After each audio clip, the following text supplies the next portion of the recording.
Nothing went wrong. No bad decision, no crisis, no moment where everything fell apart. You did what was expected. You worked, you adapted, you paid your bills on time.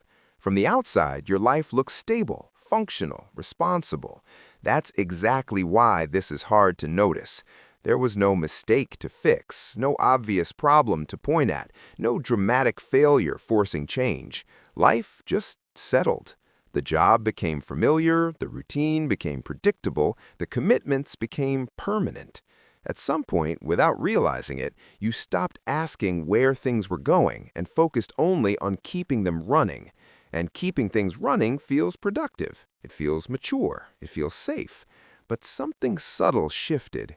You stopped moving forward without falling backward. You didn't lose ground, you just stopped gaining it. The days started to feel heavier, not because anything was wrong, but because everything depended on staying right. One delay, one surprise, one bad month, and the balance would wobble. So you became careful. Not reckless, careful. Careful with money, careful with change, careful with decisions that could disrupt what works. This is the trap nobody warns you about. Not failure, but stability. Because when nothing goes wrong, there's nothing pushing you to question the structure of your life. And when you don't question the structure, it keeps deciding the future quietly, month after month. If you've ever felt like you're doing everything right but still not getting anywhere, stay with me, because what's holding you in place isn't a mistake you made, it's something you never realized you accepted. What changed wasn't your ambition, it was your role. You stopped building and started maintaining. Maintaining the job, maintaining the lifestyle, maintaining the expectations that quietly grew around you. Nothing here feels excessive, that's the problem. The rent feels reasonable, the car feels justified, the subscriptions feel small enough to ignore, the commitments feel adult. Each one makes sense on its own. Together, they form a structure that demands constant attention. Your income doesn't feel low, it just feels busy. Busy covering renewals, busy absorbing increases, busy adjusting to costs that rise automatically without discussion. So you adapt, you stretch, you compensate, not dramatically, subtly. You stop saving as fast, you pause plans instead of canceling them, you delay decisions that might disrupt the balance, and slowly, without noticing, your energy shifts. You don't think in terms of growth anymore. You think in terms of continuity. How do I keep this running? How do I avoid problems? How do I make sure nothing breaks? This is the hidden cost of stability. Not money, but attention. Your mental space gets occupied by upkeep. Your future becomes something you manage, not something you design. And because nothing is collapsing, this feels responsible. It feels like maturity. But here's the quiet truth. A life that requires constant maintenance leaves very little room for movement. Not because you lack discipline, but because every part of your income is already assigned a job. By the time you think about change, the system has already decided what's possible. And that's when people start feeling stuck. Not trapped, not desperate, just constrained. Which brings us to the part nobody explains clearly. Stability feels like progress until you realize it has an upper boundary. When your income stops growing, stability stops being a foundation and becomes a ceiling. The problem isn't that you can't survive. You can. The problem is that survival slowly becomes the main objective. Every new responsibility assumes your future self will handle it. Every small increase assumes you'll adjust. And you do, until adjustment becomes your default strategy. You don't question the structure anymore. You optimize inside it. You become better at juggling, better at compensating, better at saying, "It's fine, I'll deal with it." That's when the trade happens. Flexibility goes first. Options go next. Momentum disappears last.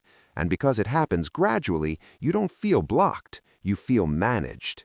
Your life starts running on rules you didn't consciously choose, rules set by contracts, renewals, expectations, and timing.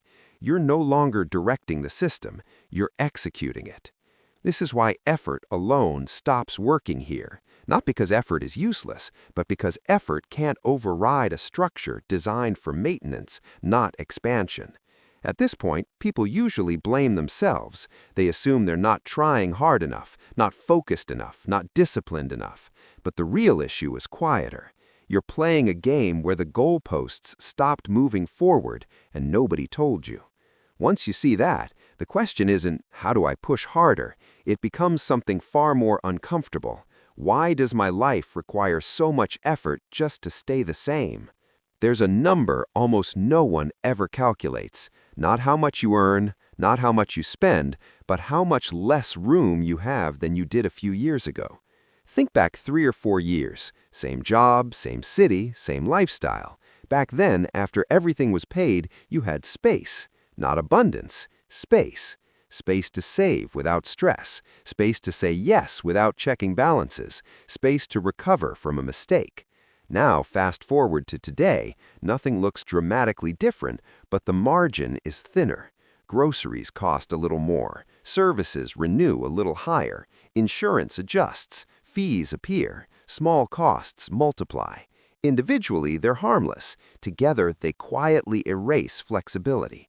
If your take-home income stayed the same, but your monthly non-optional costs rose by even $600, here's the reality most people miss. You didn't lose $600. You lost choice. That $600 used to be your buffer, your safety valve, your ability to breathe.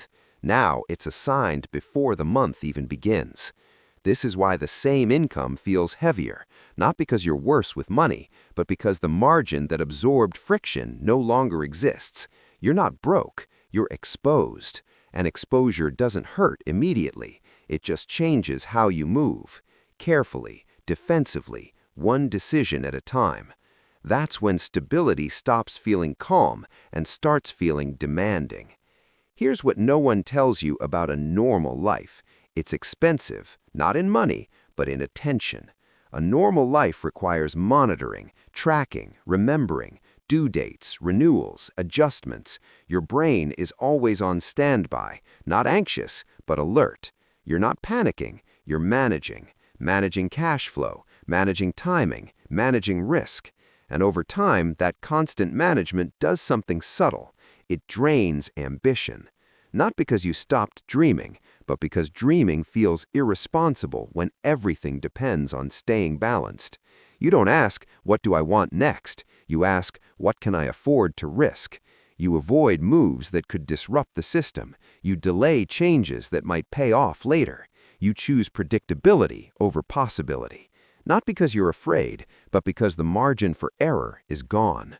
This is how people slowly trade freedom for stability without ever signing a contract.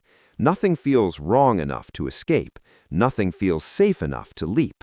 So life continues, functioning, organized, quietly heavy. And the most dangerous part? From the outside, this looks like success, which makes it very hard to admit that something isn't working. This is where most people make the wrong move, and it's completely understandable. They try harder. They tighten discipline. They track more closely. They squeeze efficiency out of already tight margins. And for a while, it works. Not progress, control. Control feels productive. It feels adult. It feels responsible. But control is not momentum. When your system depends on constant attention to function, effort becomes a maintenance tool, not a growth lever. You're not building forward, you're preventing collapse. That's exhausting, because the moment you relax, something slips. A bill, a delay, an unexpected cost. So you stay alert. This is why try harder advice quietly fails people at this stage. They don't need more effort, they need less dependence on effort. A system that only works when you're perfectly disciplined isn't strong, it's fragile. And fragility doesn't break loudly, it just limits movement. At this point, the real shift isn't behavioral, it's structural. Not how do I manage this better, but why does my life require this much effort just to stay in place? Once that question appears, you can't unsee it. And from here on, the story isn't about money anymore, it's about design. Here's the part almost no one remembers choosing. At some point, without noticing, you made a quiet agreement with your life. You agreed to prioritize stability over movement, predictability over possibility, functioning over growth. Not because you were afraid, but because everything depended on things staying exactly as they were. You didn't decide to stop evolving, you decided to avoid disruption. You said yes to routines that worked. You said no to changes that might shake the system.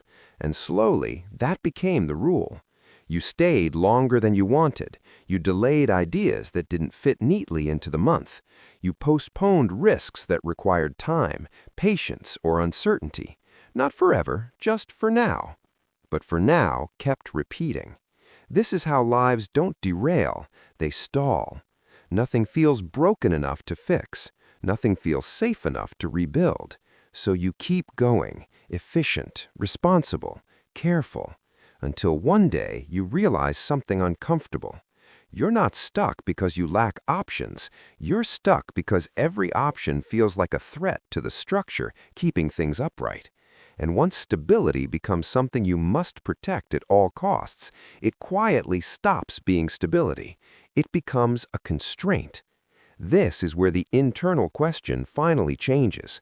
Not how do I make this work, but why does this require so much effort to maintain? That question doesn't explode your life. It doesn't demand instant answers. It just reframes everything.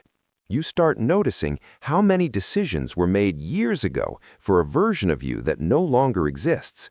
You notice how often your money arrives already assigned, how little space exists for adjustment, how fragile the balance actually is.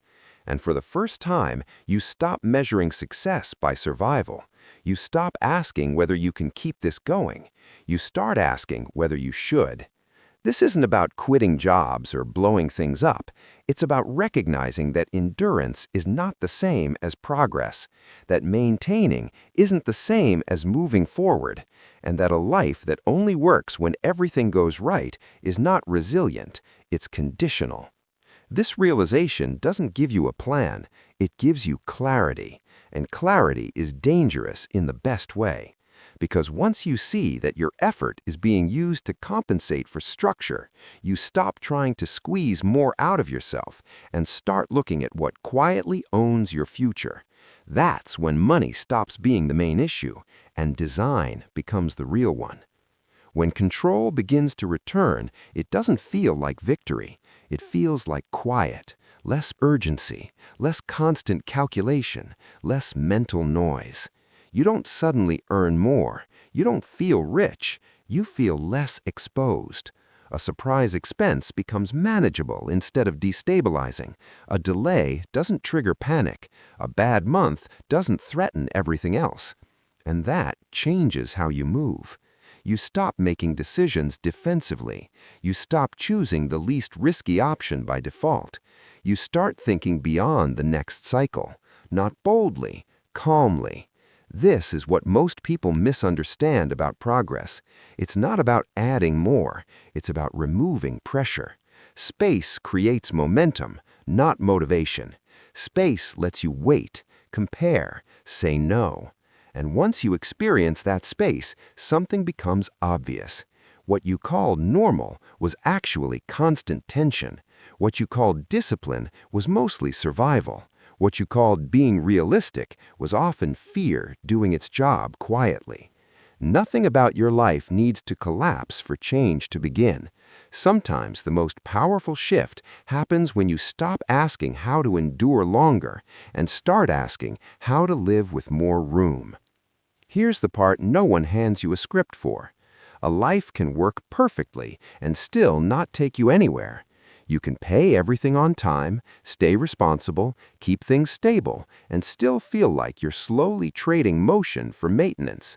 That doesn't mean you failed. It means the system you're living inside was built to preserve itself, not to evolve with you. Most people never question that system. They optimize inside it. They endure it. They normalize the tension, not because they're weak, but because nothing ever breaks loudly enough to demand a change. But the absence of collapse is not proof of health. It's often just proof of adaptation. The real shift begins when you stop asking, "How do I keep this working?" and start asking, "What kind of life does this structure allow me to live 5 years from now?" That question doesn't require dramatic action. It requires honesty. Because the pressure you feel isn't a character flaw, it's feedback. And once you learn to read that feedback instead of ignoring it, you stop surviving by default. This channel exists for that moment, for people who don't want shortcuts, hype, or guilt, but clarity about the invisible systems shaping their lives. If this video helped you name something you felt for a long time but never articulated, subscribe, not to be told what to do, but to learn how to see what's been quietly deciding for you. Because the most meaningful changes rarely start with force, they start with awareness. And once awareness arrives, movement becomes possible again.